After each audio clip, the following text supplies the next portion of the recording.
আজ সকাল 9 ঘটিকার সময় দক্ষিণ কোরিয়ার জেজু এয়ারওয়েজ এক ভয়াবহ ট্র্যাজেডির সম্মুখীন হলো।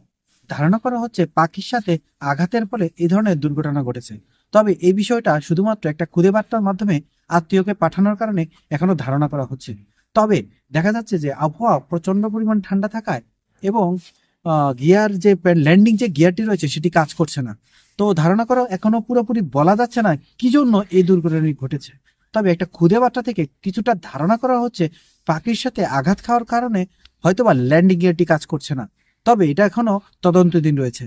দক্ষিণ কোরিয়ার এই ফ্লাইটটিতে যাত্রী সংখ্যা রয়েছে 175 জন এবং ক্রেবিন ক্রু সব মিলিয়ে 181 জন। তার মধ্যে শেষ খবর পাওয়া পর্যন্ত 2 জন জীবিত রয়েছে আর 179 জনই মৃত্যুবরণ করেছে।